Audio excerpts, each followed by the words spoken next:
네, 안녕하세요. 밸런스 스쿨 민법 류원입니다. 오늘은 이제 OX 지문집 강의 개강하겠습니다. 일단 15회차로 예정이 되어 있고요. 오늘 강의 계획서 하나 나왔는데, 강의서 계획서 앞부분만 읽어보시면 되고, 일단 날짜 보시면, 진도표 보시면, 뒷페이지에 진도표 있어요. 진도표 보시면, 이번 강의는 강의실 사정 때문에 이제 금요일에 강의실이 없어서 월, 화, 수, 목 이렇게 4일 진행됩니다. 그죠? 그래서, 지금부터 이제 오늘 11월 20일부터 12월 13일까지 월, 화, 수, 목 이렇게 이제 강의가 있으니까 인강 수강하시는 분들도 금요일 날은 강의 없어가지고 일주일에 이제 4개만 업데이트 되니까 이렇게 이제 알고 계시면 되겠습니다. 그죠? 그러면 이제 바로 시작하겠습니다. 그죠? 자, 오늘은 이제 민법 총칙부터 보겠습니다. OX 지문집 이제 세 판이죠. 그래서 OX 지문집 15쪽부터 보시면 되겠습니다. 그래서 민법의 법원 1번. 관습법은 사회에 거듭된 관행과 법적 확신이 없어도 성립된다. 틀렸죠. 그죠? 그래서 우리 관습법의 기본적 성립 요건 2개. 관행 플러스 법적 확신. 그죠? 근데 이제 없어도 성립된다. 틀렸죠. 그죠? 당연히 틀렸고. 2번. 이제 추가적인 요건이 하나 있죠. 헌법이나 이제 전체 법질서에 반하지 않을 것. 그래서 2번 보시면 관습법이 사회생활 규범으로 승인되었다면 사회를 지배하는 기본적 이념하는 사회질서의 변화에 의해서 관습법을 적용해야 될 시점에 있어서 전체 법질서에 부합하지 않게 되었다. 이러면 이제 관습법으로서 효력이 부정이 되죠. 그죠? 그래서 효력이 인정된다. 틀렸다. 그죠? 그래서 크게 보면 이제 요건이 3가지. 그죠? 이렇게 보시면 되겠다. 그죠?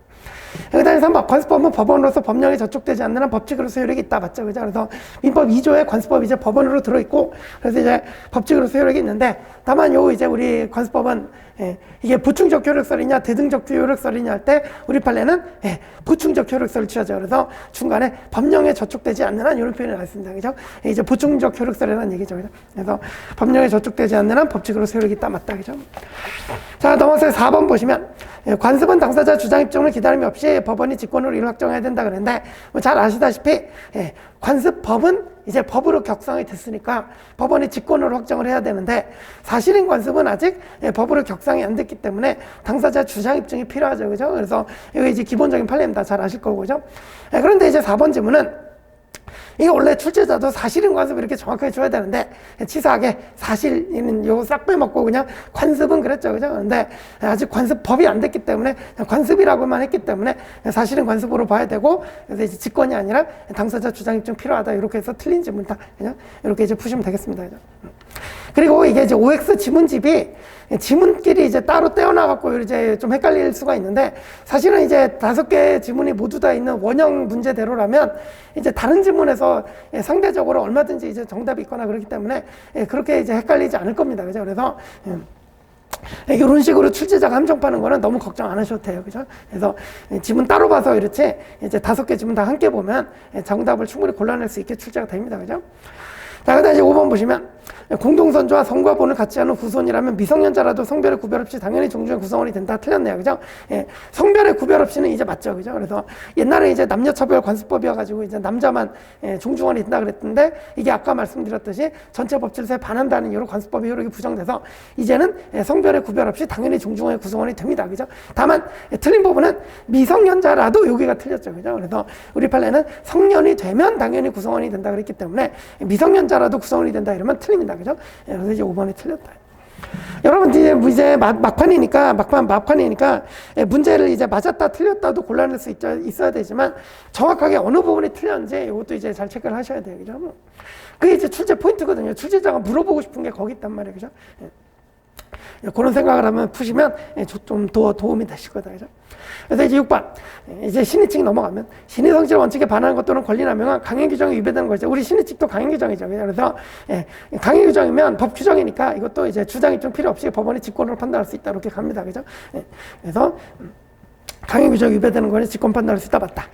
그 다음에 이제 7, 8, 9번인데 이제 7번, 8번, 9번은 너무나 잘 아시는 우리 7번 지문 읽어보시면 강행법규에 위반한 자가 스스로 약정의 무효를 주장한 것은 특별한 사정이 없는 신의성질 원칙에 반하는 것은 허용되지 않는다. 틀렸죠. 그죠? 그래서 신의칙보다 위에 있는 것들이 있습니다. 그죠? 그래서 우리 대표적인 게 강행규정이죠. 그래서 강행규정은 신의칙보다 위에 있기 때문에 강행규정 영역에서는 신의칙이 적용되지 않는다는 게 판례예요. 그죠? 그래서 강행법규 위반한 자가 스스로 약정의 무효를 주장한다. 이게 사실은 무순행위 금지에 걸리긴 해요. 그죠? 갑과 을이 무슨 계약을 체결하는데 이제 130 위반이다. 그죠? 그냥 지금 강행법규라고 했으니까.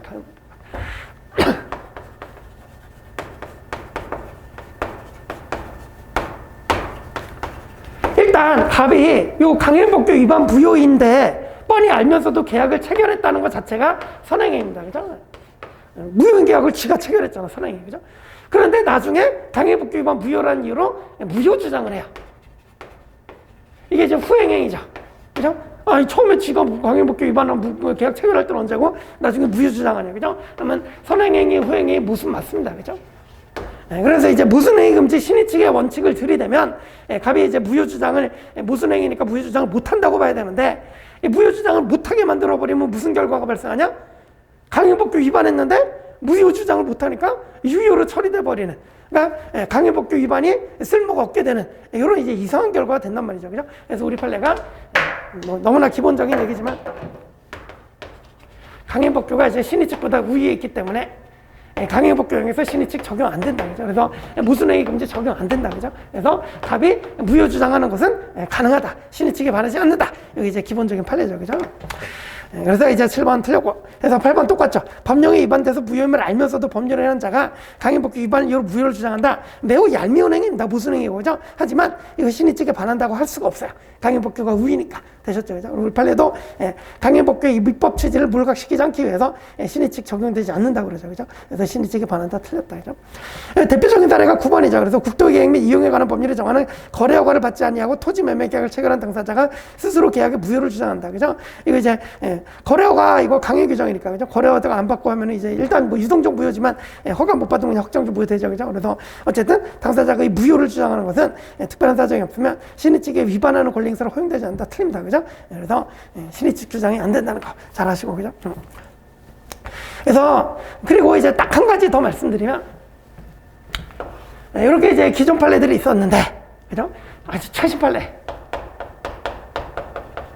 최신 판례가 이제 어떤 표현을 쓰고 있냐면, 그래서 강행법규가 이제 신의 측보다 위에 있으니까 신의 측 적용되지 않는다 그랬는데, 아주 예외적으로, 그죠? 신의 측을 위에 둘 만한 특별한 사정이 있는 경우에는, 이런 경우에는 신의 측이 적용된다는 또 예외적인 판례가 또 나왔다. 그죠? 그래서 이 판례는 여러분 그 출제가 될지 모르겠지만 있다는 정도는 알고 계셔야 돼요. 그죠? 그래서 이제는 그냥 무조건 이쪽으로 풀면은 혹시나 틀릴 수가 있어요. 그죠? 그래서 이게 기존에도 법리는 판례가 얘기를 하고 있었는데 실제 여기에 해당하는 사례가 없었거든요. 근데 이게 실제 여기에 해당하는 사례가 나왔어요. 그래서 기본적으로는 여러분 강행법규형에서는 신의 측 적용 안 되니까 뭐 신의 측에 반해서 무효 주장 못하는 데는 안 되는데 틀리는데 이런 표현이 나오면 예외적으로 신의 측을 위에 강행법규보다 신의 측을 위에 둬야 될 특별한 사정이 있는 경우다 그러면 이때 이제 예외적으로 신의 측이 적용될 수도 있다는 거. 이거는 좀 하나 챙겨두세요. 그죠? 이거 최신 판례 강의 때 제가 아마 또 할 겁니다. 그래서 이런 예외를 또 인정한 판례가 또 있다. 그죠? 그래서 기본서 거의 지금 보는 7번, 8번, 9번 밑에다가 예외 판례 하나 있으면 이렇게 이제 최신 판례 예외 하나 있으면 이렇게 써놓으시면 그 정도만 해도 충분할 거예요. 그죠? 자, 되셨고 이제 넘어가신다. 자, 나 이제 10번 보시면 요건 뭐 이제부터는 뭐 그냥 신의 측에 위반되냐 안 되냐 뭐 이런 뭐 이제 지엽적인 판례들 나오죠. 그래서 취득시 완성 후에 그 사실을 모르고 당해 토지에 관해서 어떠한 권리도 주장하지 않기로 했다가 나중에 시효 취득 주장한다 무슨 행위죠. 그죠? 그러면 특별한 사정이나 신의 측 원칙상 허용되지 않다. 맞다. 그죠? 그다음 11번 채권자가 채권 확보하기 위해서 제3자의 부동산을 채무자에게 명의신탁하도록 한 다음에 그 부동산에 대해서 강제 집행하는 행위는 신의 측상 허용되지 않는다. 그죠? 그래서 판례 원문을 보면 뭐 이런 따위의 행위는 뭐 신의 측에 비춰 허용할 수 없다 그랬습니다. 그죠? 뭐 아주 치사한 사람이죠. 그죠? 그래서 채무자가 뭐 재산이 없다 보니까 그죠? 이것도 뭐 굳이 그려보면 잠시만요. 아이 부러졌구나. 그래서 이제 갑이 채권자고 우리 채무자입니다. 근데 아무리 채권이 있어도 우리 뭐 재산이 있어야 받을 거 아니야. 그죠? 그런데 재산이 없어요. 재산이 없다 보니까 이 병에 이제 X부동산이 있으니까 병을 가서 꼬셔가지고 야, 너 X부동산 을에게 명의신탁해라. 명의신탁하면 을명의로 등기가 딱 되잖아요. 그러니까 그걸 기하로 딱 강제집행해버린다. 그죠? 그러면 이제 아주 그냥 병을 갖다가 아주 곤란하게 만드는 이런 행위죠. 그죠? 그래서 이런 거는 당연히 신의 측에 위반된다. 이게 판례입니다. 그죠? 그 다음에 이제 12번 보시면, 채권자가 유효하게 성립한 계약에 따른 급부의 이행을 청구하는 때 법원이 급부의 일부를 감축하는 것은 원칙적으로 허용되지 않다. 맞습니다. 그죠? 그래서, 우리, 이거잖아요. 법적 안정성. 맨날 기본 강의 따는 건데. 구체적 타당성. 신의칙이라는 게 구체적 타당성에 여기에 들어가는 거예요. 원래는 그렇게 해야 되는데, 예컨대 권리 남용 같은 것도 예컨대 권리가 있으면 행사할 수 있어야 되는데, 구체적 타당성에서 권리 남용이다 그래서 행사를 못하게 막는 거잖아요. 그래서 신의칙도 이제 구체적 타당성 영역에 들어갑니다. 그죠? 그러면 제가 기본강의 때 맨날 강조하지만, 구체적 타당성하고 법적 안정성이 붙으면 누가 이긴다? 기본적으로 법적 안정성이 이깁니다. 그죠? 그죠? 그래서 일반 국민에 대해서는 법적 안정성이 더 중요하다. 그죠? 왜? 이 구체적 타당성은 법은 이렇게 돼 있는데 예외적으로 다른 처리를 해주는 거기 때문에 이 법적 안정성에 침해가 된다. 그래서 이게 이제 두 개 대립하는 개념인데 법적 안정성이 우위에 있습니다. 그죠? 자, 그러면 이제 이 12번 이제 문제 어떻게 적용이 되냐 보시면, 당사자가 갑과을이 X 부동산을 100만 원에 팔기로 계약이 됐어요. 지들끼리 약정이 됐어요. 그죠? 그러면 법적 안정성에 따라서 계약이 체결되면 약속을 지켜야 되고, 그러면 이제 X 부동산을 주면 100만 원을 줘야 된다. 이게 기본이에요. 법적 안정성. 그죠? 그런데 법원이 야 이거 신의칙에 반한다 그러면서 80만 원으로 깎아주는 거는 구체적 타당성의 0이란 말이죠. 그래서 함부로 이렇게 법원 마음대로 지들끼리 100만 원을 약정했는데 법원이 함부로 80만 원을 깎아주면 돼요? 안 돼요? 안 됩니다. 그죠? 그런 취지죠. 그죠?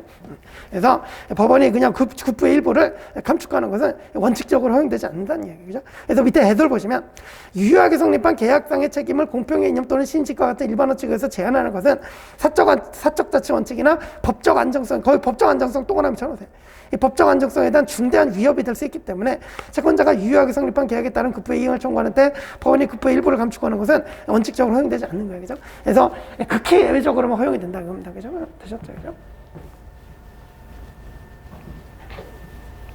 이런 거 이제 기본이 잘 돼 있으면 쉽게 이제 이해할 수 있는 부분입니다. 그죠? 자, 그 다음에 이제 파생 원칙들이 나오죠. 로마자 3번 실효의 원칙 가보시면 13번 실효의 법리는 법의 일반 원리인 신의칙 원칙의 돈 파생 원칙이다. 맞고요.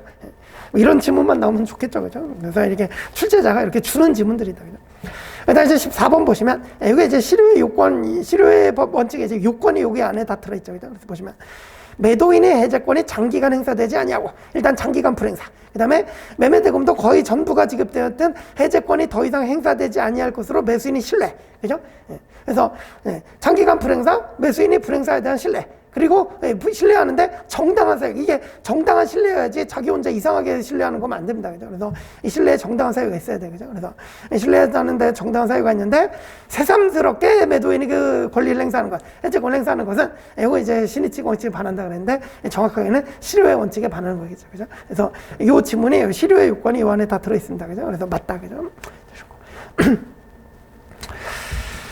자, 그 다음에 이제 사정병의 원칙 보시면 이제 15번. 사정병의 이렇게 계약 해제가 인정되는 경우에 계약준수 원칙에 예외당한다. 맞죠? 그죠? 그래서 여러분들 이제 라틴어로 팍타 선트 서반다 그러죠. 그죠? 이제 우리말로 해석하면 이제 계약은 준수돼야 된다.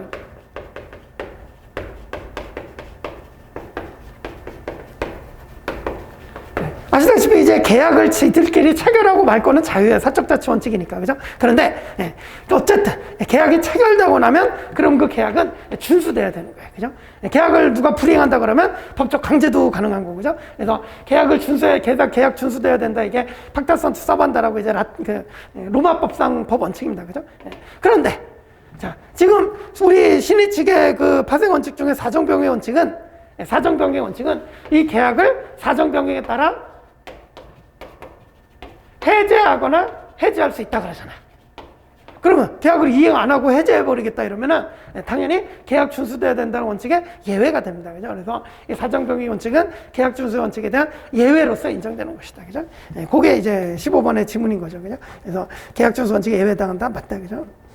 그래서 이제 밑에 해설 판례도 보시면 밑줄만 따라오시면 사정병의 이유랑 계약 해제는 다음 밑줄. 계약 내용대로의 구속력을 인정한다면 신의칙이 현저히 반하는 결과가 생기는 경우에 계약 준수 원칙에 예외로서 인정되는 것이다. 그죠?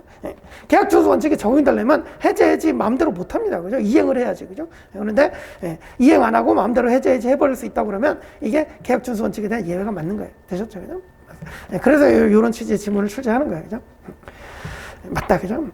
자, 그 다음 이제 16번. 구체적 요건으로 들어가 보면, 우리 사정변경 원칙에 따라 계약 해제도, 그러니까 이건 뭐 기본으로 알고 계시죠. 그죠? 사정변경 원칙에 따른 계약 해제도 가능하고 해지도 가능합니다. 그죠? 요건은 똑같다. 그죠? 그래서 일단 계약 성립의 기초가 되는 사정이 변경돼야 돼. 근데 이제 16번 보시면 계약 성립의 기초가 되지 않는 사정이 변경됐다 그러죠. 그죠? 이러면 사정변경 원칙 적용돼야 안 돼요? 지금 안 됩니다. 그죠? 그래서 계약 성립의 기초가 되지 않는 사정이 후에 변경돼서 뭐 일방 당사자가 계약 당시 의도한 계약 목적 달성할 수 없게 됨으로써 손해를 입었다 그래도 계약 해제 인정되지 않는다. 맞습니다. 그죠? 자, 그래서 이제 밑에 해설의 밑줄 보시면 요거는 좀 보시죠. 여기서 말하는 사정이라 하면 계약의 기초가 되었던 객관적인 사정이어야 돼. 그래서 기초가 되지 않은 사정이 바뀌어봐야 사정 변경에 적용이 안 된다. 그래서 객관적인 사정으로서 일방 당사자의 주관적 또는 개인적 사정을 의미하는 거 아니다. 그죠? 그래서 주관적 사정, 개인적 사정 봐주다가는 끝도 없습니다. 그죠? 그래서 이게 계약의 기초가 되었던 객관적 사정이 변경되었을 때 사정 변경 원칙이 적용되는 것이다. 그죠? 이 정도는 좀 알고 계셔야 되겠죠. 그죠? 되셨다. 자, 그 다음 이제 17번부터는 또 이제 최신 판례에서 이제 조금 더 얘기를 하고 있습니다. 그죠? 그 지문들이 나오는데, 일단 지문 먼저 보시면, 경제 상황 등의 변동으로 당사자에게 손해가 생기더라도 합리적인 사람의 입장에서 사정 변경을 예견할 수 있었다면, 그럼 또 이제 사정 변경 이유로 계약을 해지할 수 없다는 거예요. 그죠? 그래서 이건 이제 해설을 좀 봅시다. 여러 가지가 있으니까.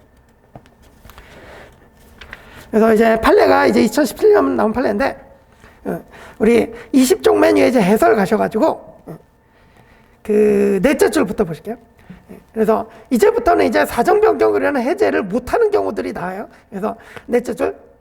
일단 여기서 말하는 사정이란 계약 성립의 기초가 된 사정을 가리키고 계약의 기초로 삼지 않은 사정이나 이렇게 나오죠. 그죠? 그래서 첫 번째가 조금 전에 지문에도 나왔듯이 계약의 기초로 삼지 않은 사정이 변경했다. 사정 변경 적용이 안 돼요. 그죠? 이건 받고. 그 다음에 다섯째 줄 그 뒤에 어느 일방 당사자가 변경에 따른 불이익이나 위험을 떠안기로 한 사정. 이것도 포함되지 않습니다. 그죠? 어차피 당사자가 변경에 따른 불이익이나 위험을 떠안기로 했기 때문에 사정 변경이 적용 안 된단 말이에요. 그죠?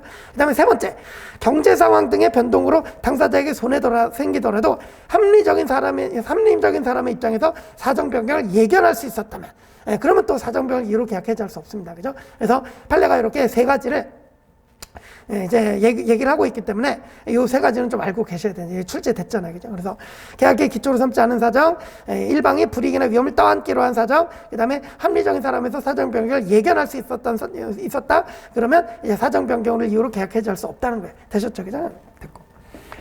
그 다음에 이제 18번 내려가셔서 사정 변경을 이러한 계약 해제나 해지에서, 자, 그러면 조금 전에 봤지만 합리적인 사람이 예견 가능성이 있었다면 사정 변경 해제 못 한다고 그랬잖아요. 이때 우리 이거 2023년 변리사 문제인데 이제 뭐까지 물어봤냐? 판단 기준까지 물어봤어요. 그래서 밑에 18번 보시면 이거 이제 올해 벌써 나왔지만 그래도 잘 알고 계셔야 돼요. 보시면 사정 변경을 위한 계약 해제나 해지에서 사정 변경에 대한 예견 가능성이 있었는지는 개별적 사정을 고려하지 않냐고 추상적 일반적으로 판단해야 되는데 이거 틀립니다. 조금 전에 그죠? 합리적인 사람이 있어서 합리적인 사람의 입장에서 사정 변경을 예견할 수 있었다면 해제할 수 없다 그랬잖아요. 그죠? 이때 예견 가능성을 구체적, 추상적, 일반적으로 판단해야 되는지 구체적, 개별적으로 판단해야 되는지 우리 판례는 구체적, 개별적으로 판단해야 된다 그랬단 말이에요. 그죠? 그래서 밑에 이제 해설에 이제 그 굵은 글씨 바로 보이실 거예요. 제가 다 고딕으로 해놨어요. 그죠? 그래서 비교하려고. 그래서 이제 굵은 글씨 추상적, 일반적 바로 앞에부터 보시면, 자, 사정 변경에 대한 예견 가능성이 있었는지는 추상적, 일반적으로 판단할 것이 아니라 굵은 글씨만 따라오세요. 구체적인 사안에서 개별적으로 판단해야 된다. 그래서 구체적, 개별적 동그라미 좀 쳐놓으세요. 이거는 좀 암기를 하고 계셔야 돼요. 그죠? 그래서 조금 전에 봤듯이 예견 가능성이 있으면 이제 사정변경에 대한 예견 가능성이 있었으면 사정변경 해제가 안 되는데 어떻게 판단한다? 추상적, 일반적으로 아니라 구체적, 개별적으로 판단한다. 되셨죠? 그죠? 여기까지 알아두고 계셔야 됩니다. 그죠? 자, 그 다음 이제 19번 보시면 회사의 이사가, 이건 뭐 유명한 판례죠. 회사의 이사가 채무일가 변제가 특정되어 있는 회사 채무에 대해서 보증계약을 체결한 경우에 이사 즉 사임이라는 사정변경을 이유로 일방적으로 보증계약 해지할 수 있다. 틀렸죠. 그죠? 그래서 이게 채무액과 변제기가 특정되어 있지 않다. 그죠? 그렇게 나오면 사정변경 이유로 일방적으로 보증계약 해지할 수 있는 거예요. 그죠? 대표적인 게 이제 이사가 사임했거나 이런 거잖아요. 그죠? 그런데 요 19번 지문처럼 채무효과 변제기가 특정되어 있다. 이러면 요거는 이제 사정변경 이유로 계약 해지할 수 없는 거예요. 그죠? 그래서 잘 아실 거고, 지금 지문은 이제 특정되어 있는 사례가 나왔는데 특정되지 않은 사례가 나왔다 그러면 그때는 해지할 수 있다로 가야 된다. 그죠? 자, 그다음 이제 넘어가서 이제 20번 보시면 이제 권리남용 금지 들어갑니다. 권리행사로 권리행사자가 얻을 이득보다 상대방이 잃을 손해가 현저히 크다는 사정만으로는 권리남용이라 할 수 없다. 맞다. 그죠? 그래서 권리남용이 되려면 기본적으로 객관적 요건과 주관적 요건이 충족이 돼야 됩니다. 물론 판례가 주관적 요건이 필요 없다는 예외적인 판례도 있지만 그건 이제 아주 예외적인 거죠. 그래서 상계권 남용이나 이제 상표권 남용 이 두 가지 중에 하나 있는 거, 두 가지 사례 정도 있는 거고, 그래서 대부분 우리 판례는 주관적 요건까지 갖춰야 된다는 게 우리 판례의 기본적인 태도입니다. 그죠? 예외적으로만 이제 주관적 요건 필요 없다는 거. 그래서 20번 이제 지문이 권리행사자가 얻을 이익보다 상대방이 잃을 손해가 현저히 크다. 이거는 객관적 요건만 충족됐다는 얘기거든요. 그죠? 이것만으로 권리남용을 할 수 없다. 맞습니다. 그죠? 그래서 기본적으로 주관적 요건도 필요하다. 이런 판례의 태도가 되겠습니다. 맞다. 그죠? 그 다음 21번은 뭐 이제 지역적 판례죠. 상표권 행사도 권리행사 외형을 갖추거나 뭐 하더라도 상표제도 목적을 일탈해서 뭐 이런 얘기들 뭐 공정한 경쟁질서 상거래 질서를 어지럽히고 뭐 혼동을 초래하고 뭐 이런 얘기 나오면 권리남용 허용되지 않다. 당연히 맞겠죠. 그죠? 그래서 권리남용이 되고, 이 사례에서 이게 이제 상표권 행사는 이제 일률적으로 뭐 주관 요건이 필요 없다 이렇게 얘기하는 건 아니고 뭐 주관 요건이 필요하다는 것도 있고 필요 없다는 것도 있는데 어쨌든 이 맨 밑에 우리 해설 판례 맨 밑에 보시면 이때 이를 행사하는 사람에게 아무런 이익이 없어야 한다는 주관 요건을 반드시 필요로 하는 것은 아니다 그래갖고 이렇게 주관 요건이 불료하다고 얘기한 판례 중에 하나니까 이 정도 이제 요것도 이렇게 본 적이 있구나 이렇게 이제 생각해 주시면 되겠습니다. 그죠? 자, 그 다음 이제 22번. 거래 당사자가 유치권을 자신의 이익을 위하여 고의적으로 착취하여 유치권의 최우선순위의 담보권에서 지위를 부당하게 이용한다.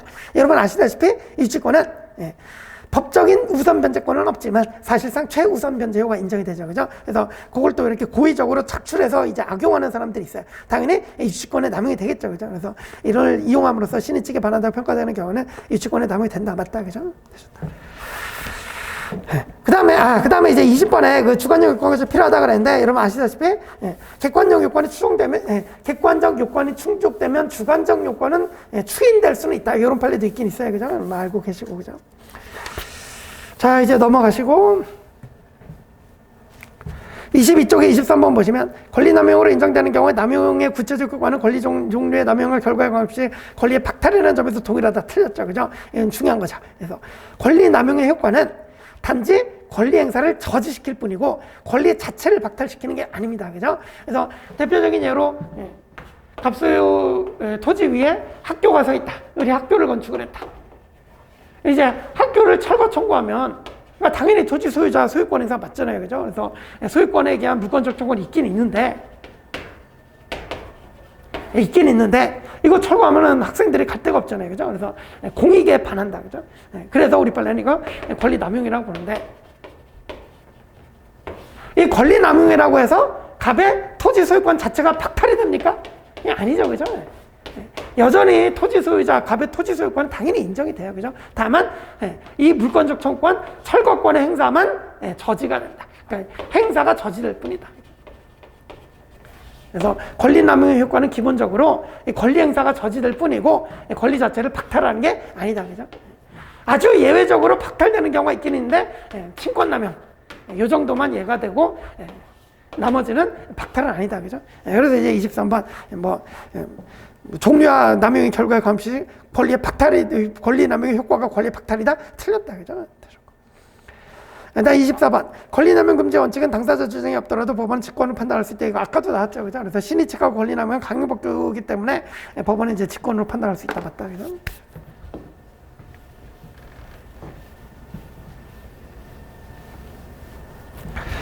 자, 그 다음에 이제 로마차 챕터 3번 가지고 권리의 주체 가십니다. 그죠? 그래서 의사 능력과 행위 능력 보시면. 일단 의사 능력부터 나오는데 25-1번. 의사 능력의 개념이 나오죠. 의사 능력이란 자신의 행위의 의미나 결과를 정상적인 인식력과 예기력을 바탕으로 합리적으로 판단할 수 있는 정신적 능력 내지 지능을 말한다. 맞다. 그죠? 뭐 이런 지문은 주는 지문이다. 그죠?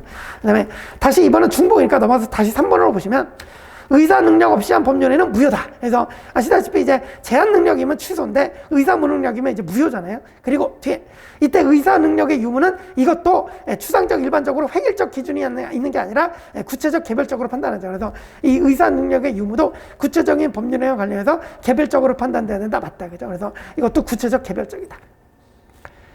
자, 그래서 이거 뭐 정리를 좀 해보면 제한 능력은 구체적 개별적이 아니죠. 그죠? 예컨대 미성년자다 그러면은 그 주민등록으로 이제 만 19세 이상이냐 이게 딱 획일적 기준이 있잖아요. 획일적 기준 만 19세가 있다. 그죠? 그 다음에 성년후견이나 이제 한정후견의 경우에도 피성년후견인, 그러니까 성년후견 개시에 심판을 받아야 돼. 그러면 이제 가족관계 등록부에 딱 적힙니다. 제한능력자라고 딱 이제 피성년후견이다 이게 기입이 돼요. 그죠? 즉, 이 제한능력은 획일적 기준이 있어가지고, 예컨대 만 19세가 넘으면 능력자고, 만 19세가 안 되면 미성년자 제한능력자예요. 그죠? 이렇게. 그래서 획일적 기준이 있다. 그런데 의사능력은 이러한 획일적 기준이 없다. 그래서 구체적 개별적으로 판단한다. 그죠? 이런 내용이 되겠죠. 그죠? 그래서 이제 이와 대응하는 나중에 이제 책임능력, 불법행위 능력으로 가서도 불법행위 능력도 보다 구체적 개별적 판단이지 획일적 기준이 있는 거 아니다. 그래서 우리 그 불법행위에서 책임 능력 가보시면 그 미성년자라고 다 책임 무능력자 되는 게 아니잖아요. 그래서 대부분 12세에서 14세 정도로 이제 책임 능력이 결정된다 이렇게 말씀을 드린 적이 있죠. 그죠? 그래서 이것도 구체적 개별적이다. 그래서 정리하면 제한 능력은 획일적 기준. 그래서 의사 능력은 구체적 개별적 판단. 그 다음에 불법행위 능력, 책임 능력도 구체적 개별적 판단. 되셨죠? 이렇게 보시고. 자, 그 다음에 25-4번 보시면 어떤 법률행위의 그 일상적인 의미만을 이해해서는 알기 어려운 특별한 법률적 의미나 효과가 부여있는 경우에도 의사 능력이 인정되기 위해서는 그 행위의 일상적인 의미에 대한 이해만으로 촉구하고 법률적인 의미나 효과에 대한 이해는 요구되지 않는다 그랬는데 이거 조금 어려운 질문이었죠? 틀렸습니다. 반대입니다. 그죠? 그래서 이런 특별히 법률적 의미나 효과가 부여했을 때는 일상적인 이해만으로는 부족하고 법률적인 의미나 효과에 대한 이해까지 있어야 그래야 의사 능력자로 인정이 된다는 거예요. 그죠? 그래서 틀렸다. 그죠? 자, 그 다음 이제 26번 가시면 제한 능력자인지 여부가 연령에 의해서 획일적으로 또는 법원의 심판에 의해서 정해지기 때문에 제가 조금 전에 말씀드렸죠. 그래서 제한 능력자인지 여부는 연령에 의해서 획일적으로 정해지든 아니면 법원의 심판에 의해서 정해지든 획일적 기준에 따라 정해지는 거예요. 그죠? 이게 무슨 의미가 있냐면 자, 제한 능력자 보호도 되지만 획일적 기준이 있기 때문에 상대방도 쉽게 할 수가 있어요. 그러니까 예컨대 그 상대방이 거래하려고 그러는데 얘가 좀 어려 보인다. 그럼 뭐 해보면 돼요? 야, 주민등록증 줘봐 이러면 되는 거예요. 그죠? 또는 가족관계 등록부 줘봐. 그러면 뭐 피성년 후견인이 돼 있는지 안 돼 있는지 확인이 가능하죠. 그죠? 그래서 이렇게 획일적 기준을 둔다면 상대방 보호에도 즉 상대방 보호가 이제 거래 안전의 보호라고도 표현하는데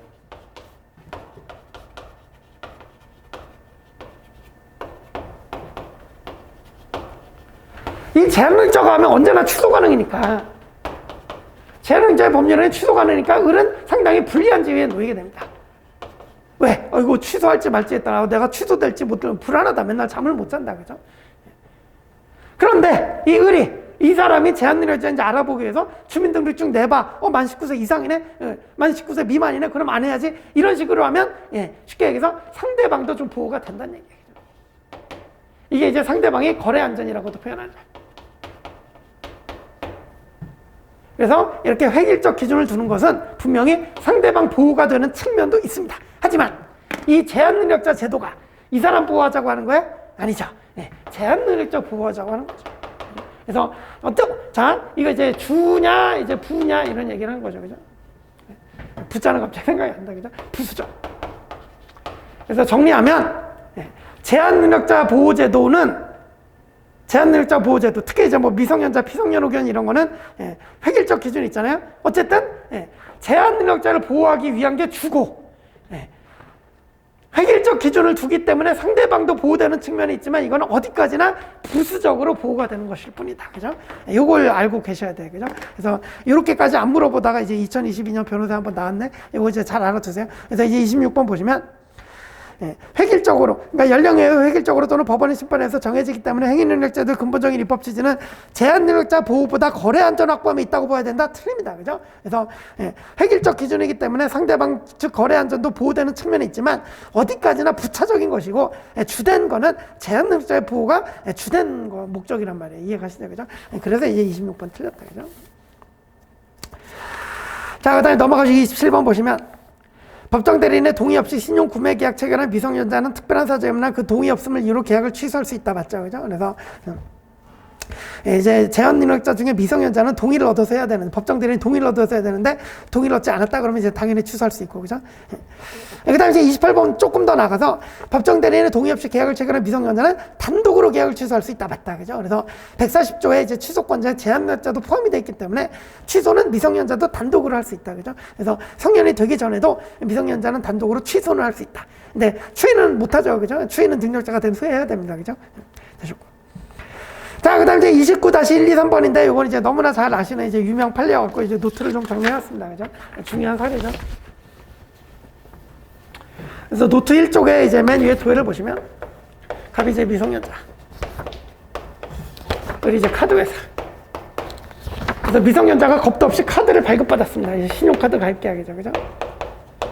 신용카드 이용계약. 그래서 발급받아갖고, 아, 이거 사고 싶었던 요즘 뭐 되게 비싼 것들이 있던데 신발 가게 가서 신발을 삽니다. 그죠? 그러면 미성년자 신발 가게 사이에는 신발 매매 계약이 있는 거죠.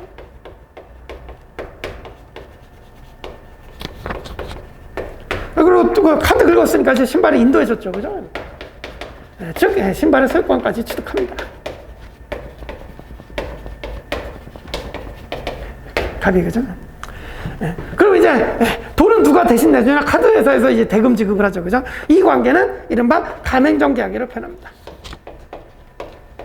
야, 니네 가게에서 우리 카드를 긁으면 돈을 우리가 줄게. 이렇게. 그죠? 그래서 가맹점 계약에 따라서 카드회사가 을에게 이제 병에게 대금을 지급하죠. 이런 구조로 갑니다. 그죠? 그런데 이제 이 갑 위에 있던 법정 대리인 A가 이 녀석이 겁도 없이 카드를 발급해서 긁고 다니려면서 신용카드 이용계약 이걸 막아야죠. 그죠? 그래서 이 신용카드 계약을 취소. 자, 그러면 취소가 되는 계약은 이것밖에 없습니다. 그죠? 그래서 이 신용카드 이용계약은 취소됐고 신발 매매 계약과 이 가맹점 계약은 이거는 취소가 안 됐으니까 그냥 유효한 거예요. 그죠? 이것도 이제 그 중간 단계에서 이제 중요한 논리예요. 그죠? 왜냐? 자, 이제 취소가 됐다 그러면 이제 부당이득 반환 문제가 바로 나오는데 지금 병은 이익을 받은 것도 없고 손해를 받은 것도 없어요. 왜? 신발 팔고 돈 받았잖아. 그죠? 그래서 병은 아무런 손해가 없고 그러면 이제 누가 손해를 받냐 할 때 카드회사 을이 손해를 봤다. 왜냐? 이제 대금은 신발 대금은 대신 지급해 줬는데 나중에 결제일에 돈을 줘야 되는데 신용카드 이용 계약이 취소돼 갖고 결제일에 돈을 안 준다는 거예요. 그죠? 그러니까 이제 카드회사 을이 이제 손해를 보게 돼요. 이 미성년자 갑은 이익을 돈 한 푼 안 들이고 신발을 얻었으니까 이제 이익을 얻게 되고, 그죠? 이런 구조로 이렇게 가죠, 그죠? 자, 그 다음에 이제 여기서 또 이제 매우 중요한 포인트가 나오는데, 그래서 이제 부당이득 반환 청구권으로 간다 그랬죠, 그죠? 그래서 조금 전에 손해는 을이 보고 이익은 갑이 봤으니까 이렇게 이제 카드회사가 미성년자 쪽으로 부당이득 반환 청구권이 생깁니다. 자, 그러면 이제 부당이득 반환 청구는 범위가 문제되는데 기본적으로 748조에서 선이면 현존이익이고 악이면 이익의 이자의 손해까지 반환해야 된다고 그랬는데 우리 141조 단서에 중요하죠. 특칙이 있죠. 141조 단서에 특칙이 있어갖고 제한 능력자는 선악 불문하고 이제 현존이익만 반환하면 됩니다. 그래서 이 미성년자 갑은 선악 불문 현존이익 반환했다.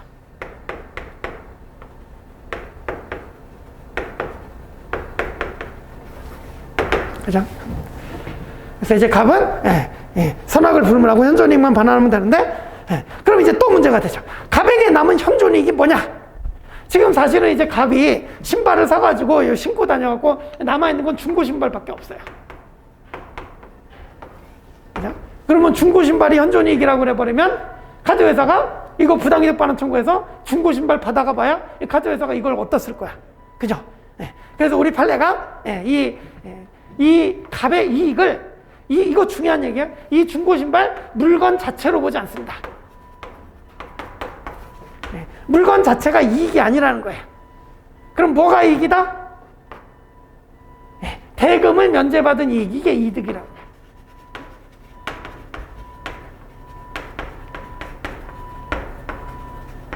네, 노트가 좀 지저분했는데 이제 노트에는 다 정확히 이제 써 있으니까 이제 노트 참고하시면 되겠어요. 그죠? 그래서 값은 돈 한 푼 안 들이고 신발을 샀기 때문에 이 신발 대금을 면제받은 이익, 이게 값이 얻은 이익이다 이렇게 보는 거예요. 그죠? 그러면 우리 아시다시피 이제 금전상의 이득은 현존한 것으로 추정이 되잖아요. 현존 추정이 됩니다. 나중에 이거는 다 시험 문제예요. 그죠? 그래서 대금을 면제받은 이익은 현존한 것으로 추정이 되기 때문에 결국 현존이익이 없다는 건 누가 입증해 줘야 돼요? 미성년자 갑측에서 이제 입증을 해줘야 됩니다. 그죠? 여기까지 되셨죠? 그죠? 네. 요렇게까지 아시면 이게 이제 정리가 되는 거예요. 그죠? 그래서 제가 노트에다 정리를 해놨으니까 이렇게 이제 보시면 되겠고. 자, 그래서 이제 문제 풀러 가봅시다. 29-1번 가보시면. 법정 대리인 동의 없이 신용구매 계약 체결한 미성년자가 동의 없음을 이유로 계약 취소하는 걸 신의 측에 반한다. 틀렸죠. 그죠? 아까 강행법규가 이제 신의 측보다 위에 있다고 그랬는데 이 미성년자 제한여자 보호도 강행법규이기 때문에 마찬가지로 이제 신의 측보다 위에 있습니다. 그래서 이 미성년자가 쥐가 체결하고 쥐가 취소한다. 이거 무슨 행위지만 신의 측에 반하지 않는다는 거죠. 그죠? 그래서 이제 1번도 틀렸고. 자, 그다음 29-2번은 그 셋째 쪽까지는 똑같은 얘기고, 그래서 뭐 취소하더라도 신의측에 위배되지 않으면 이제 중요한 얘기죠. 셋째 쪽. 이 경우 갑이 정과의 매매 계약을 취소하지 아니하고 물품을 모두 소비했다면, 지금 이제 신발이어갖고 중고 물품 남았다고 하는데, 중고 물품까지 모두 소비해갖고 이제 물건은 안 남았다면, 뭐, 더 이상 현존이익이 존재하지 않으므로, 갑은 병에게 부당이득 관한 의무 부담하지 않는다 그랬는데 틀렸죠. 그죠? 그래서 이 물건을 다 써버려도 물건 자체를 이득으로 보지 않는다 그랬죠. 그죠? 이게 물건 자체를 이득으로 보면 다 써버리면 현존이익 없다 그래야 되는데 물건 자체가 이득이 아니라 대금을 면제받은 게 이익이기 때문에 이거는 현존한다고 추정이 되는 거예요. 그죠? 그래서 대금을 면제받은 이익은 금전상의 이득으로서 현존 추정이 되기 때문에 병에게 부당이득 반환 의무를 부담합니다. 부담하지 않는다. 틀렸다. 그죠? 되셨죠? 그죠? 그래서 중요한 얘기입니다. 그죠? 그래서 이제 뭐 지문은 이렇게 간단하게 나와있지만 이 안에 이 얘기가 다 들어있는 거예요. 그죠? 그래서 미성년자니까 제한연약자니까 141조 적용돼갖고 선악불문 현존이익이고, 그죠? 이때 이익이 물건 자체가 아니라 금전상의 이득이고, 그죠? 대금을 면제받은 이익이고, 그래서 현존 추정이 되고, 이런 논리가 이 지문 안에 그냥 다 들어있다고 생각하면 됩니다. 그죠? 됐고. 근데 29-3번은 똑같은 얘기, 중복 지문이니까 이제 넘어가시고. 자, 그다음 이제 30번 가보시면. 미성년자가 법정 대리인의 동의 없이 법률을 하면서 특이하게 해서 미성년을 이유로 취소를 하지 않기로 한 경우에는 미성년을 이유로 법률을 취소할 수 없다. 틀렸죠. 그죠? 그래서 조금 전에 미성년자 제한력자 보도 강행기획 규정이라고 그랬죠. 그죠? 그래서 취소를 못하도록 특약했다. 그러면 이제 특약 또 무효가 되겠죠. 그죠? 그래서 강행법규 영역이다. 그죠? 그 다음에 이제 31번. 법정 대리인의 동의 없이 미성년자가 자신을 수증자로 하는 부담부 증여계획 체결했다. 그래. 확정적으로 위한 법률은 다 틀렸다. 그죠? 그래서 아시다시피 제한연약자, 미성년자도 권리만을 얻거나 의무만을 면하는 행위는 이제 그 단독으로 유효하게 할 수 있는데 부담 없는 증여계약이라면 이제 권리만을 얻는 경우겠지만 부담부 증여계약이라면 의무까지 부담하기 때문에 이거는 이제 단독으로 유효하게 못하죠. 그죠? 그래서 확정적으로 위한 법률은 다 틀렸다. 그죠? 자, 그다음 32번. 미성년자가 법률을 하면서 요구되는 법정 대리인의 동의는 언제나 명시적이 되는 것은 아니고 묵시적으로 가능하다. 맞죠? 그죠? 그래서 동의를 해줘야 됩니다. 이제 묵시적으로도 동의해줄 수 있다. 이런 것이고. 자, 33-1번. 미성년자가 법정 대리인으로부터 허락을 얻은 특정한 영업에 대해서는 성년자가 동의를 하는 행위가 간다. 맞다. 그죠? 그래서 이제 8조인데, 그죠? 영업 허락이 가능하죠. 그죠? 그러면 영업 허락해주면 성년자와 동의를 하는 행위가 간다. 그래요. 그죠? 그래서 조문이 이렇게 돼 있기 때문에, 뭐 지문에서 물어보진 않았지만, 성년자가 동의를 하는 행위를 가지면 어떻게 돼요? 법정 대리인 대리권이 소멸해버립니다. 그죠? 그래서 단지, 재산의 처분 허락을 받았다. 그러니까 민법 6조다. 처분 허락받은 재산이다. 그러면 그거는 법정 대리인의 대리권을 소멸하지 않아요. 여전히 대리권 병존해요. 그죠? 하지만 영업 허락이다. 8조다. 그러면 성년자가 동일한 행위를 가지니까 법정 대리는 법정 대리권 소멸하는 거예요. 그죠? 뭐 차이 좀 아실 거고. 그죠? 자, 그 다음에 조금 전에 읽었지만 조문에 특정한 영업이라고 돼 있죠. 그래서 33-2번 보시면 법정 대리인이 미성년자에게 영업을 허락하려면 영업을 허락하면 반드시 영업의 종류를 특정해야 된다. 맞다. 그죠? 그래서 야, 네가 하고 싶은 거 아무거나 다 해봐라. 이렇게 허락해주면 안 되고, 그런데 뭐 휴대폰 대리점을 한번 해봐라. 이렇게 특정해서 이제 허락을 해줘야 된다. 그죠? 자, 그 다음 이제 34번. 미성년자가 법정 대리인으로부터 재산 처분의 허락을 받았지만 재산을 처분하기 전이라면 법정 대리인은 허락을 취소할 수 있다, 맞다. 그죠? 그래서 허락해주고 나서도, 이게 허락을 해주고 봤는데 아무래도 얘가 뭐 장사를 잘 못할 것 같다 그러면은 허락을 취소를 해야겠죠. 그죠? 그래서 허락의 취소가 인정된다. 그죠? 다만, 재산을 처분하기 전에 취소할 수 있는 거고, 그래서 이 취소의 의미는 본질은 장래요인 철회다. 그죠? 그래서 조문에는 취소라고 써있지만 본질은 철회다 이렇게 이제 해석을 하죠. 그죠? 그래서 본질은 소급표가 없는 철회다 이렇게 해석이 됩니다. 그죠? 넘어가시고. 자, 그래서 이제 35번 보시면 요건 이제 노트가 있는데 노트 1쪽의 두 번째 줄을 보시면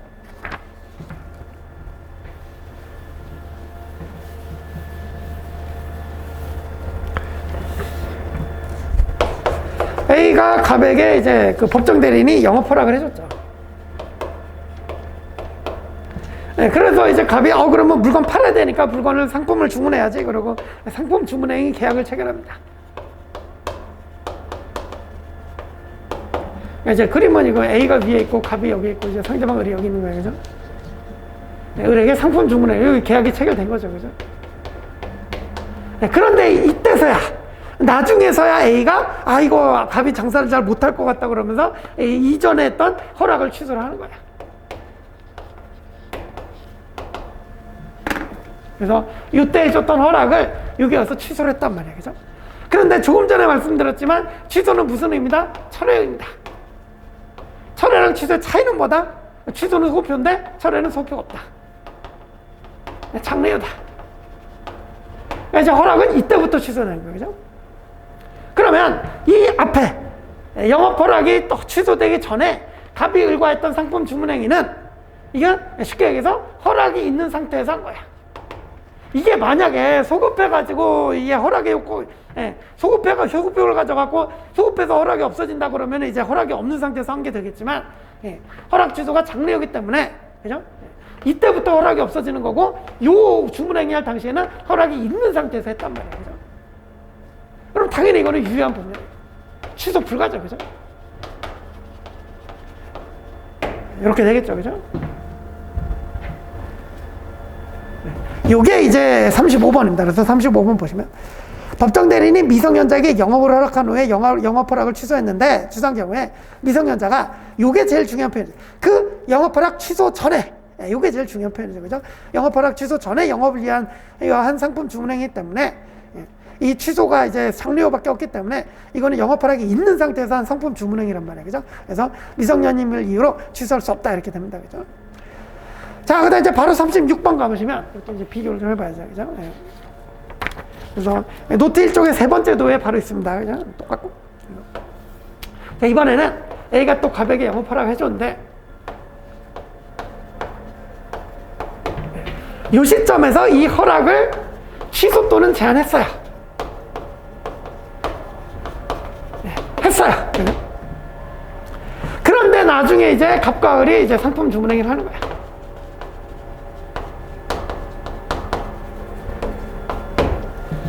그럼 이제 순서가 보이죠, 그죠? 이때는 이미 허락이 취소 또는 제한된 이후에, 이때부터 장래요라 하더라도, 이미 허락이 없어졌잖아. 그래서 허락이 없는 상태에서 갑과 을이 상품 주문행위를 한 꼴이 됩니다, 그죠? 그럼 이제 허락이 없어진 상태에서 상품 주문행위를 했으니까 당연히 취소 가능 이렇게 가야 될 것 같은데. 문제는 8조 2항 단서가 있죠. 그죠? 그래서 8조 2항 단서는 여기서 보시면 요 A가 영업 허락의 취소를 갑에게 했을 때, 그죠? 허락 취소를 갑에게 했을 때 을이 이 허락 취소 사실을 모르고 있을 수 있다. 그죠? 그래서 요거는 이제 조문집 보십니다. 조문집 8조 2항 보시면 자, 조문집 8조 2항에 법정 대리인은 전항의 허락을 취소 또는 제한할 수 있다. 그러나 선의 제3자에게 대항하지 못한다. 이게 이제 또 출제 포인트가 되죠. 그죠? 그래서 허락을 취소했지만 이 선의의 제3자, 우리 조문에서는 선의의 제3자라고 표현했는데 여기 이제 거래행위 상대방 을을 말하는 거죠. 그죠? 그래서 이 을이 선이라면 그죠? 이 취소를 가지고 을에게 대항 불가다.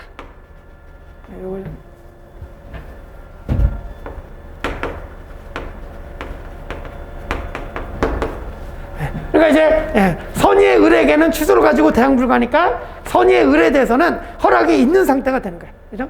대항 불가니까 결국 또 이제 취소 불가 이렇게 되셨죠, 그죠? 그래서 이제 36번 보시면 법정 대리인은 미성년자에게 한 특정의 영업 허락을 취소 또는 제한할 수 있으나 우리 출제자는 제한만 갖고 물어봤네요. 제한할 수 있으나 이러한 제한을 가지고 미성년자가 거래한 선의의 상대방에게 대항할 수 없다. 그죠? 제한했지만 상대방이 그걸 모르고 있으면은 제한했다고 대항할 수 없는 거예요. 그죠? 되셨죠? 그죠? 요게 이제 8조 2항 단서다. 그래서 이제 35번하고 36번은 이게 순서의 차이가 있는 거예요. 35번은 허락 전에 이미 주문행위를 한 상황이었고, 이 36번은 허락 취소 또는 제한 이후에 비로소 이제 주문행위를 한 사안이었고, 이렇게 이제 사안이 달라집니다. 그죠? 그래서 적용되는 법률도 달라지죠. 그죠?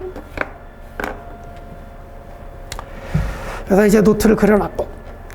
자, 그 다음에 37번 보시면 미성년자 법정 대리는 그를 대리하여 근로계약 체결할 수 있다. 틀렸다. 그죠? 그래서, 자, 원래 미성년자의 법정 대리는 동의를 해줄 수 있지만 대리해서 체결할 수도 있어요. 하지만 근로계약은 안 됩니다. 왜냐하면 이게 학대금지라고 그래가지고 우리 미성년자를 어디다 취직시켜놓고 대신 대리해서 근로계약 체결해서 취직시켜놓고 월급 받아오면 그거 갖고 술 사먹고 이렇게 이제 어린이를 이용해가지고 뭐 이렇게 그러니까 이제 법정 대리인도 좋은 사람들만 있는 게 아니잖아요. 그죠? 그래서 이런 사람들이 있기 때문에 이 근로계약만큼은 대리해서 체결할 수 없습니다. 그죠? 이것도 원칙 예외를 잘 알고 계셔야 돼요. 그죠? 그래서 원래 법정 대리는 동의를 해줄 수도 있고, 법정 대리인이 대리로 계약을 체결할 수 있어요. 그죠? 하지만 근로계약은 대리해서 체결하는 게 안 된다. 이렇게 이제 정확하게 알고 계셔야 되는 거죠. 그죠? 자, 그 다음 이제 38번 보시면 혼인한 미성년자는 법정 대리인 동의 없이 확정적으로 이혼할 수 있다. 맞다. 혼인한 미성년자는 성년 의제된다.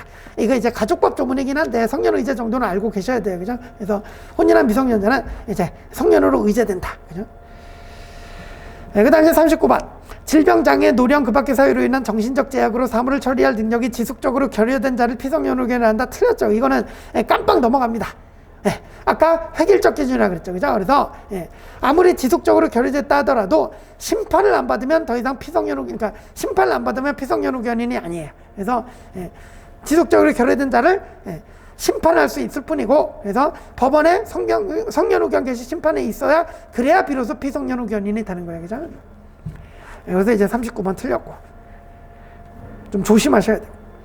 그 다음에 40번하고 41번은 이거 바꿔서 맨날 물어보죠. 그래서 40번. 가정법원은 질병장애, 노령, 그 밖의 사유로 인한 정신적 제약으로 사물을 처리할 능력이 지속적으로 결여된 사람에 대해서 한정 의견 틀렸죠. 그죠? 지속적 결여면 성년 의견. 여기 이제 41번 가갖고. 가정법원은 일정한 자 청구해서 질병장애, 노령, 그 밖의 사유로 인한 정신적 제약으로 사물을 처리할 능력이 부족. 이러면 한정 의견이죠. 그죠? 근데 성년 의견 개시 심판하다 틀렸다. 그죠? 그래서 지속적 결여면 성년 의견, 사무 처리할 능력이 단지 부족하기만 하면 한정 의견 개시다. 그죠? 이거 이제 이렇게 이제 40번, 41번처럼 바꿔서 많이 물어보니까 이제 정확하게 기억하시고. 정도 차이죠. 그죠? 정도가 심하면 성년 의견, 정도가 좀 덜하면 이제 한정 의견 되셨죠? 자, 그 다음에 42번. 비성년후 견인이 성년후 견인의 동의를 얻어 재산상의 법률을 한 경우에 성년후 견인을 취소할 수 없다. 틀렸죠. 그죠? 그래서, 이것도 중요한 게, 아시다시피, 제한 능력자 중에서 미성년자랑 피안정후 견인은 동의를 얻어서는 할 수 있는데, 우리 피성년후 견인의 경우는 정도가 심하기 때문에 동의를 얻어서도 유효한 법령행위를 못해요. 결국 피성년후 견인의 경우에는 법정 대리인의 대리행위를 통해서만 이제 법률행위를 할 수 있다 이렇게 됩니다. 그죠? 그래서 42번 지금 피성년후 견인이라고 했기 때문에 동의를 얻어도 그래도 이제 취소할 수 있다 이거예요. 그죠? 그래서 이제 42번 틀렸다. 자, 그 다음 43번. 성년후 견 개시 심판을 받은 자가 취소할 수 없는 범위에 속하는 법률행위를 성년후 견인은 동의 없이 한 경우 유효한 법률을 성립한다. 맞다. 그죠? 그래서 성년후 견 개시 심판을 받은 경우에도 취소할 수 없는 범위를 정해놓을 수 있고 그 범위를 변경할 수도 있고. 그죠? 그러면 취소할 수 없는 범위로 정해놨으니까 그러면 더 이상 취소 못하니까 유효한 법률을 성립한다. 맞다. 그죠? 되셨고. 잠시만요.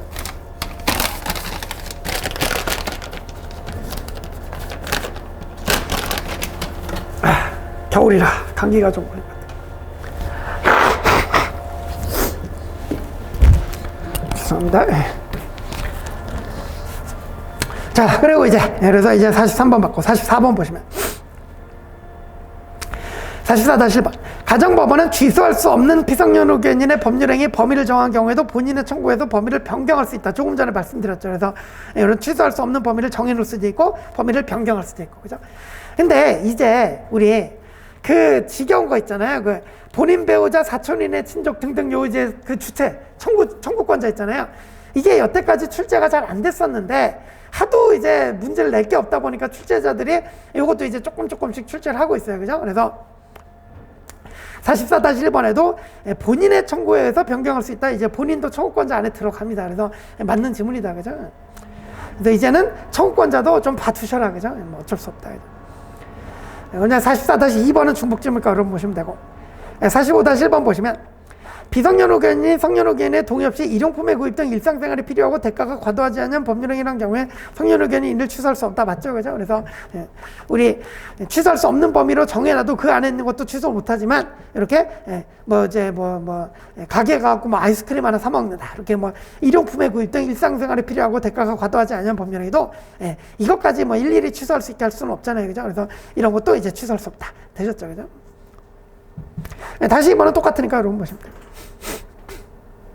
자, 그다음 46-1번 중요하죠. 가정법원이 안정의견 개시 심판할 때는 성년의견 개시 심판할 때와 달리 뭐 본인의 의사를 고려하지 않는다? 다 틀렸죠. 그죠? 그래서 한정의견 개시든 성년의견 개시든 본인의 의사는 고려해야 됩니다. 그죠? 그래서 이제 틀렸다. 그리고 그 본인의 의사를 고려해야 된다는 게 본인의 의사에 구속된다는 얘기는 아니에요. 고려만 해주면 됩니다. 그죠? 그래서 이제 46-2번이 맞죠. 한정의견 개시 심판할 때도 본인의 의사를 고려해야 된다. 맞다. 그죠? 넘어가시고.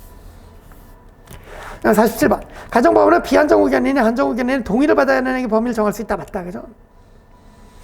그래서 피성년 의견인은 뭐 취소할 수 없는 범위를 정할 수 있다 그랬는데, 이제 우리 피한정 의견인은 한정 의견에 동의를 받아야 하는 행위의 범위를 정할 수 있다 그랬죠. 그죠? 그리고 뭐 이 범위는 또 변경할 수도 있고, 그죠? 그 다음에 48번 보시면. 한정의견인의 동의가 있어야 하는 법률에 있어서 동의가 없으면 피한정의견인의 이익이 침해될 염려가 있음에도 동의하지 않는 경우에 피한정의견인이 동의 없이 법률을 했다면 한정의견인을 취소할 수 없다 그랬는데 틀렸죠. 그죠? 그래서 요거는 이제 조문을 잘 아셔야 되는데, 한정의견인이 동의를 해줘야 되는 경우가 있어요. 동의를 안 해주면 피한정의견인의 이익이 침해될 염려가 있는 경우가 있는데, 그러면 이럴 때 동의를 안 해준다고 그러면 그냥 할 수 있냐? 그게 아니죠. 우리 조문은 뭐라고 돼 있어요? 가정법원에 가름하는 허가를 받아서 하라고 돼 있어요. 그죠? 그런데 이 지문은 가정법원에 허가 없이 그냥 바로 피한정 의견에 동의 없이 법률을 해버렸기 때문에 여전히 취소할 수 있다. 이렇게 가야 됩니다. 그죠? 그래서 동의를 해줘야 되는데도 안 해주는 경우를 하더라도 그냥 하면 안 되고 가정법원에 가서 허가를 얻어와서 해야 된다. 그래서 그냥 하면 여전히 취소할 수 있다. 이게 이제 48번의 지문의 취지가 되겠습니다. 되셨죠?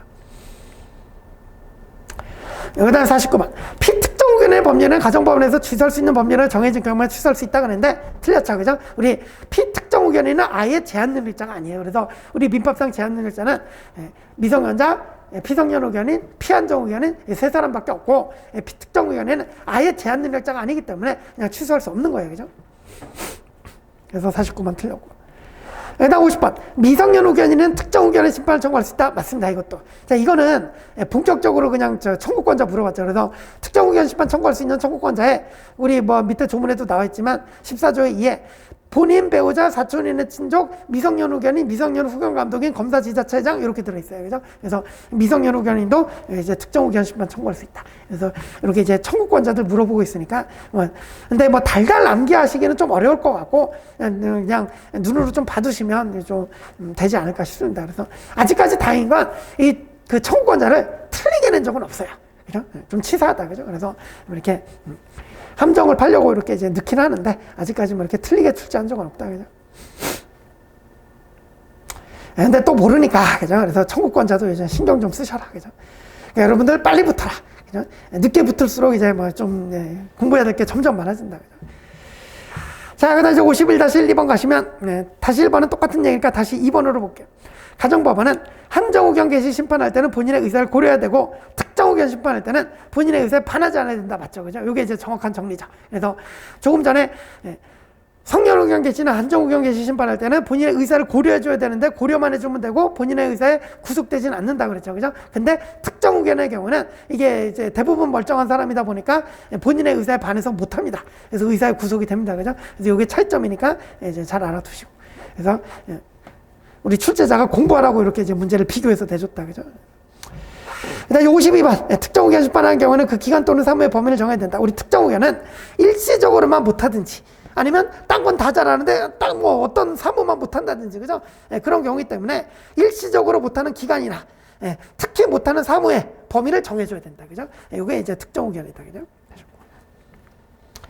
그래서 이제 이 부분은 여러분 또 보시면 대부분 조문 문제인 걸 알 수가 있어요. 그래서 여러분 이 부분은 조문 열심히 읽으시면 됩니다. 넘어가서 이제 53번 보시면 가정법원이 피한정 의견에 대해서 성년 의견 개시 심판할 때는 종전의 한정 의견의 종료 심판할 필요가 없다, 틀렸다, 그죠? 그래서 이렇게 한정 의견이었다가 정도가 심해져서 성년 의견을 바꿔줘야 된다거나 반대로 성년 의견이었다가 이제 정도가 좋아져서 이제 한정 의견을 바꿔준다거나 이럴 때는 다 종료 심판하고 이제 바꿔주죠, 그죠? 그래서 뭐 종료 심판할 필요가 없다, 틀렸다, 그죠? 그다음에 54번 법정 대리인의 동의가 있었다는 점에 대한 증명 책임은 법령의 유효를 주장한 자에게 딱 맞다, 그죠? 그래서 미성년자는 가만히 있으면 취소할 수 있어요, 그죠? 그런데 이제 상대방이 그 취소를 막고 싶은 거잖아요, 그죠? 상대방이 법률의 유효를 주장하는 자일 것이고, 그래서 이제 상대방이 법정 대리인의 동의가 있었다는 점에 증명 책임을 지는 거야. 되셨죠, 그죠?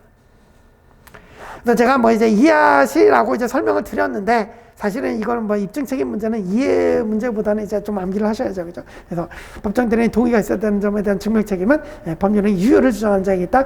대부분 상대방이 될 것이다. 취소를 막으려는 상대방 생각하시면 됩니다, 그죠? 근데 이제 55번은 중복 질문이니까 나중에 나온 걸 볼게요. 이제 바로 밑에 56번 나오죠. 그래서 56번 보시면.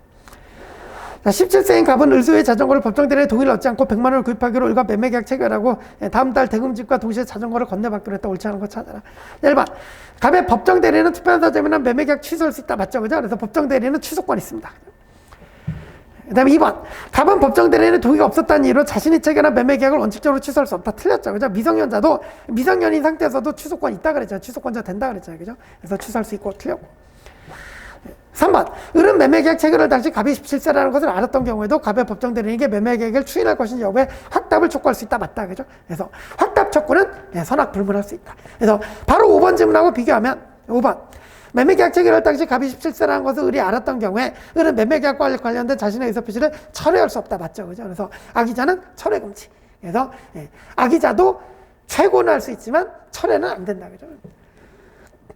그래서 요거는 이제 비교하시라고 제가 노트 정리 좀 해놨습니다. 그래서 노트 1쪽에 밑에서 두 번째 도를 보시면 우리 능력자로 된 후에만 할 수 있는 게 이제 최고죠. 그래서 철회나 거절은 제한 능력자에게도 할 수 있는 거예요. 그래서 능력자가 되는 걸 기다려야 되는 건 이제 최고. 그죠? 그리고 선의자만 할 수 있는 건 철회. 그래서 최고나 거절은 악의자도 할 수 있다. 그죠? 이렇게 이제 정리해 놓으시면 안 틀리겠죠. 그죠? 되셨고. 자, 그 다음에 지문집 돌아서 4번 지문 보시면 갑이 매매 계약에 대해서 법정 대리인의 동의서를 위조했다. 자, 우리 미성년자니까 동의서만 위조해도 제한 능력자 취소권 박탈되죠. 그죠? 그래서 을이 이를 믿고 계약을 체결한 경우에 갑의 법정 대리인도 매매 계약 취소할 수 없다. 맞죠? 그래서 우리 17조가 사술. 그래서 사술을 쓰면 이제 취소권이 배제에 박탈이 되는데, 그죠? 그래서 동의서를 위조하는 방법도, 그러니까 아예 능력자임을 사언하는 경우도 있죠, 그죠? 그래서 능력자로 이제 속이거나 아니면 동의를 받았다고 속이는 두 가지 경우가 있는데, 여기서는 이제 동의서를 위조했으니까 이제 동의가 있다고 속였지만 우리 미성년자도 미성년자는 이제 동의서만 위조해도 이제 취소권 박탈이 되죠, 그죠? 이때 우리 4번 질문이 물어본 거는 미성년자 갑은 스스로 사수를 썼으니까 당연히 취소권이 박탈이 되는데 법정 대리인의 취소권도 함께 박탈이 되냐 이걸 물어본 건데 함께 박탈이 된다는 거죠, 그죠? 그래서 이것도 잘 알아두셔야 그죠? 이렇게 이제 보시면 쟁점이 됐다. 네, 넘어가시고.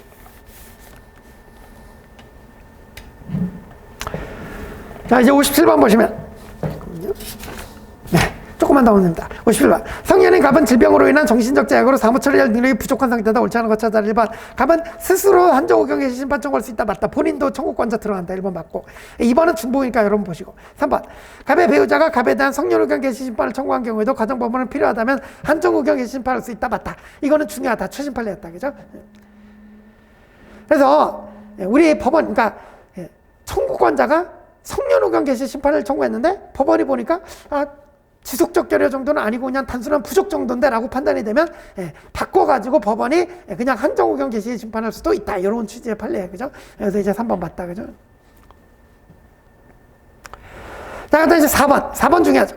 가정법원은 갑에 대한 한정우경 개시 심판할 때 취소할 수 없는 갑의 법률의 범위를 정할 수 있다 그랬는데 이거 무지하게 이제 출제자가 함정판 건데 이거 조심하셔야 됩니다. 그죠?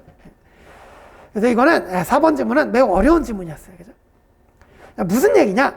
요건 이제 좋은 비교 좀 해볼게요. 일단, 자, 원칙적으로 할 수 있게 해주고 예외적으로 못하게 하는 거하고 원칙적으로 못하게 해놓고 예외적으로 할 수 있게 해주는 건 완전 다른 얘기야. 그죠? 못하게 했다가, 그러니까 원칙이 못하는 건데 예외적으로 조금 할 수 있다. 이렇게 허용해 주는 거하고 원칙적으로 할 수 있는데 예외적으로 야 이건 못한다 이렇게 정해주는 거하고는 완전히 다른 얘기잖아요. 그죠? 자, 그러면 자 우리 이제 그 10조의 이제 피성년후견인 성년후견의 경우를 보면 1항 비성년후견인의 법률에는 취소할 수 있다 일어났으니까 원칙적으로 피성년후견을 법률에 못한다 이거잖아요. 그죠? 그런데 2항을 보면 취소할 수 없는 법률행위 범위를 정할 수 있다 이렇게 돼 있어요. 그죠? 그러니까 원칙적으로는 취소할 수 있어서 못하는데 취소할 수 없는 범위를 정해놓으면 야 이거는 할 수 있다 이렇게 정해주는 그런 뉘앙스거든요. 그런데 이제 12조, 13조 한정우견을 보면 13조 1항에 보시면 가정법원은 피한정우견인의 한정우견인의 동의를 받아야 하는 행위의 범위를 정할 수 있다 이렇게 돼 있어요. 이게 한정우견의 경우는 정도가 심하지 않기 때문에 원칙적으로 할 수 있게 해주고 예외적으로 동의를 받아야 하는 행위의 범위를 정하는 거예요. 즉 성년후견과 한정후견이 이게 뉘앙스가 완전히 달라요. 그래서 제가 이제 좀 거칠게 설명드리면 성년후견, 피성년후견인의 경우는 원칙적으로 못하게 해놓고 예외적으로 범위를 정해서 조금 해줄 수 있게 해주는 뉘앙스라면 한정후견의 경우에는 원칙적으로 할 수 있는데 예외적으로 못하는 경우를 조금 정해주는 이런 뉘앙스예요. 그죠? 그죠? 이해가시죠? 그죠? 그래서 이거를 바꾸면 돼요? 안 돼요? 안 돼요. 그죠? 그게 이제 57번의 4번 지문이에요. 그래서 57번의 4번 지문 보시면 가정법원은 갑에 대한 한정우경 개시 심판할 때는 취소할 수 없는 법률의 범위를 정할 수 있다는데 틀렸어요. 그죠? 성년후견 할 때 취소할 수 없는 행위의 범위를 정하는 거지 한정후견 개시 심판할 때는 오히려 동의를 받아야 하는 동의를 받아야 하는 법률행위의 범위를 정할 수 있는 거야. 이해가셨죠? 그죠? 그래서 4번 지문은 한정후견과 성년후견을 이제 바꿔서 출제를 한 거기 때문에 이게 틀린 지문이 됩니다. 그죠? 그래서 요거는 매우 조심하셔야 된다. 출제자가 매우 어렵게 출제했다. 그죠? 그래서 요걸 잘 아시면은 충분히 이해가 되실 겁니다. 그죠? 자, 그다음 이제 5번 질문 보시면 갑에 대한 한정후견 개시 심판이 있은 후에 한정후견 개시 원인이 소멸된 경우에 갑은 한정후견 종료 심판 청구할 수 있다. 그래서 미성년자도 스스로 종료 심판 청구할 수 있다. 이건 다 그죠? 그래서 이제 갑은 그랬으니까 미성년자 본인이거든. 미성년자래. 여기 한정후견이죠. 그죠? 그래서 한정후견인 본인도 피한정후견인 본인도 한정후견 종료 심판을 청구할 수 있다. 맞습니다. 그죠? 그래서 이것도 청구권자까지 이제 물어본 것이다. 그죠? 자, 그러면 이제 뭐 일단 여기까지만 볼게요. 그죠? 그래서 시간이 다 됐으니까 여기까지 보고 잠시 쉬시고 58번부터 이제 다음 시간에 보시겠습니다.